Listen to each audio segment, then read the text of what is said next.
in the television studio shows Phil Hartman and Norm Macdonald sitting in chairs. Hartman: hello, I'm Hill Fartman, and welcome to this year's 12th installment of SNL's Crazy Critics, where one of our in-house critics critiques the last SNL episode. Joining us this week is none other than former SNL cast member Norm Macdonald. Welcome to the show, Norm. Macdonald: pleasure to be here, Fartman, So happy that Shane Gillis is hosting this episode. I was disappointed when they fired him. I found it unacceptable and tweeted as much. I still can't believe that the guy who uncovered Shane's past jokes on a podcast was some guy who does spoken bird poetry. Anyway, I was once fired from the show as well, and also got to come back and host. So it's kind of like Shane and I are kindred spirits, in which case he may want to go to the doctor for a checkup. Hartman: and why is that? Macdonald: because Shane and I are kindred spirits, and I died of cancer. Cancer. Hartman: very good. Now, what did you think of the cold open? Macdonald: well, it was political. I used to be in political cold opens. I often played Bob Dole when he was running for president. Hartman: right, but what did you think of this cold open? Macdonald: Bob Dole thinks it was a cold open about GOP politicians talking about Trump. But Bob Dole thinks it would have been better if Bob Dole had been involved. Hartman: Bob Dole is dead, Norm. Macdonald: Bob Dole being dead doesn't mean that Bob Dole doesn't think that the cold open could have used Bob Dole. Hartman: very well. What did you think of Shane Gillis's monologue? Macdonald: well, Bob Dole thinks. Hartman: Norm, please, drop the Bob Dole bit. Macdonald: well, I thought it was great, Right off the bat, he brought up being fired, and he said not to Google it. So naturally, I Googled it. And what I found was that while talking about the origins of Chinatown with his co-host Matt McCusker, Gillis said when the area was built, people said, let the fucking C words live there. Hartman: cunts?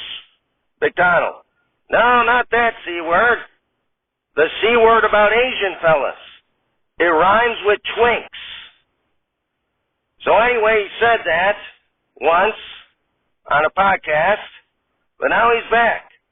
And he gave a great monologue, but instead of punching up on our smarter and harder working Asian counterparts, he instead talked about Down syndrome.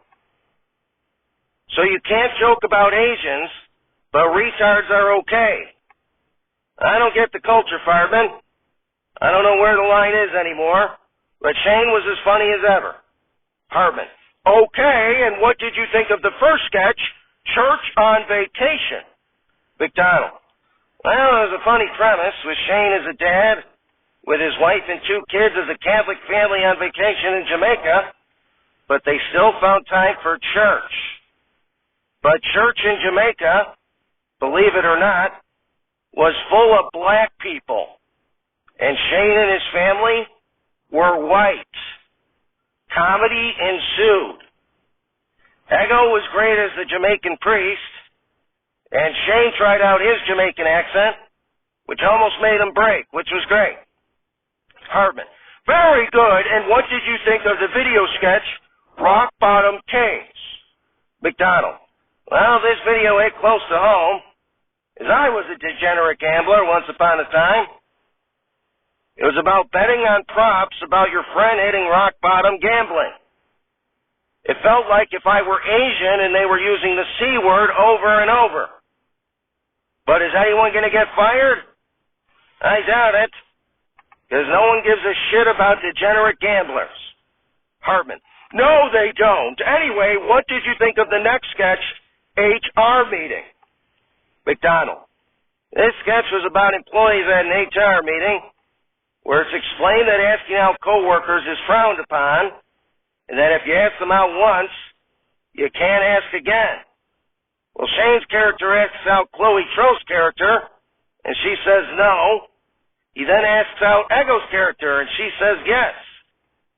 He then asks if he can bank Eggo's yes for another chance at asking out Chloe Trost. And then he outed Michael Longfellow's character and calls being gay a, quote, condition. I imagine all the twinks watching felt like they were hearing the C word ringing in their ears. Hartman. Okay, enough with the C word, Norm. What did you think of the next video sketch, White Men Can Trump? McDonald. Well, this was a great video where Shane plays a guy who puts on Trump's new sneakers and becomes Trump. His impression of Trump is outstanding. In some alternative universe where Shane didn't get fired, he may have made a name for himself for being Trump on SNL. James Austin Johnson should thank God every day that Shane used the C word. Hartman. You're not going to drop it, are you? What did you think of the next sketch, The Floor? McDonald. It was a game show sketch. I used to do Jeopardy sketches on the show as Burt Reynolds before I got fired for calling O.J. Simpson the C word. Hartman. That's not what happened. McDonald. Anyway, Michael Longfellow did literally the best Rob Lowe impression I've ever heard.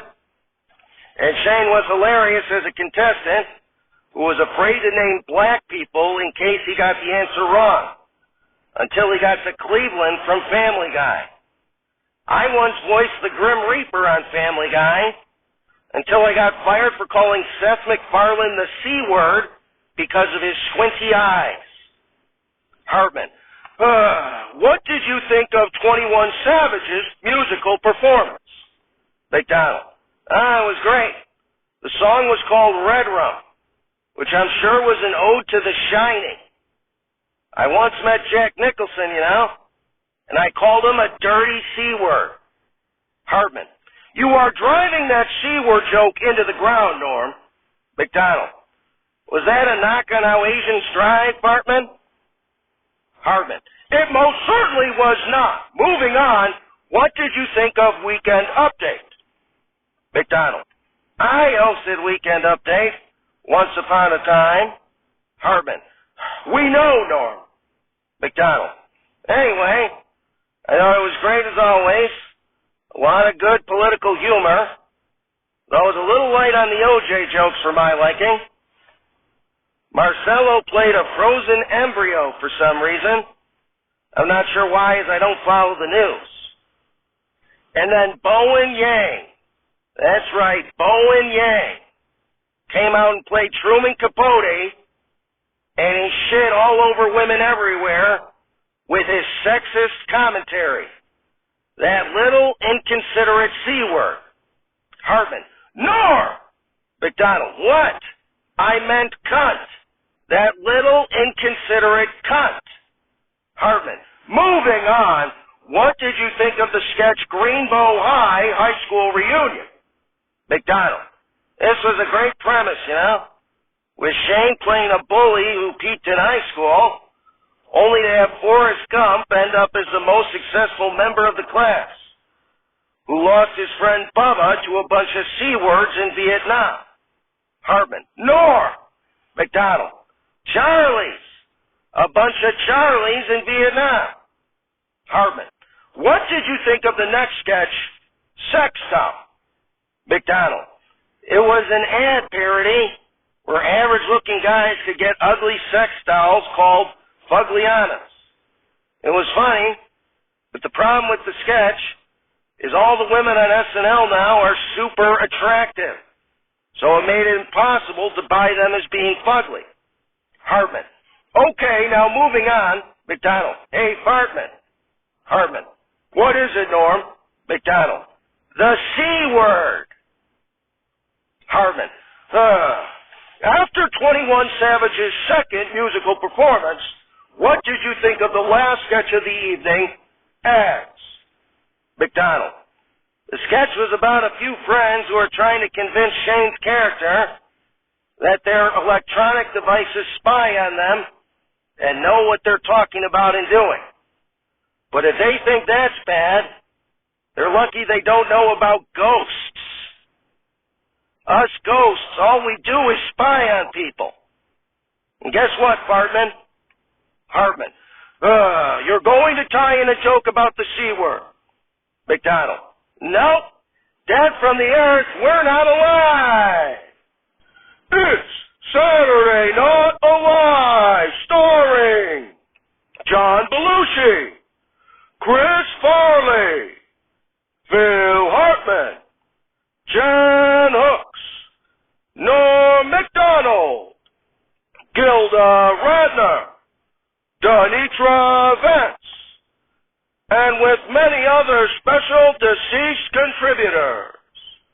Musical guest, Jam Master Jay, and your host, Ed Koch.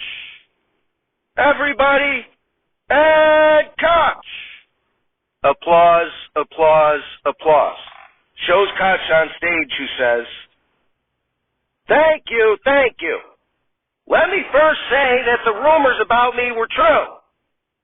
That's right, I'm ready to come out and say it. That I indeed was a politician. It's true, that's how God made me.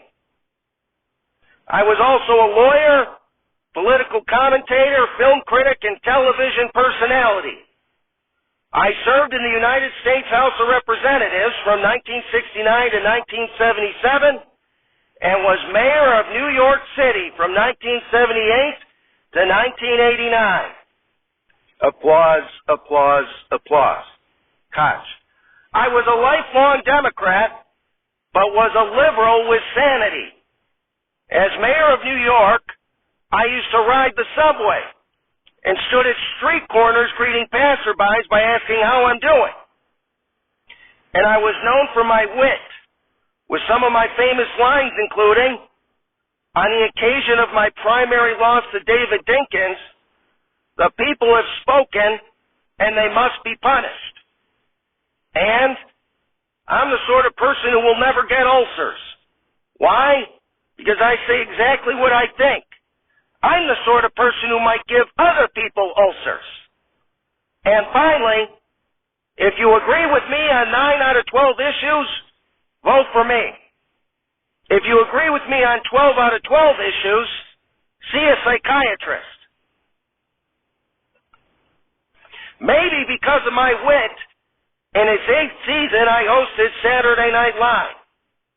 In my monologue, after saying that then President Ronald Reagan was a wacko, I said he had a barber that he'd fly in from California, while I'd have to ask the City Hall floor waxer to give me a quick buffing. I also said while the name Ronald Reagan sounded presidential, Ed Koch sounded like a ball player from Cincinnati. I said Reagan's middle name was Wilson, very presidential, while mine was Irving, very much like an accountant. I said Reagan had the second toughest job in America. His wife Nancy had the toughest because she had to wake him up in the morning. And I said that I envied that when Reagan wanted to go on television, all he had to do was call the networks into his Oval Office. Me? I had to agree to come on some cockamamie comedy show called Saturday Night Live. And now that I'm dead, to get heard, I have to come on this audio-only monstrosity of a show, Saturday Not Alive. Yuck. Anyway, we have a great show tonight.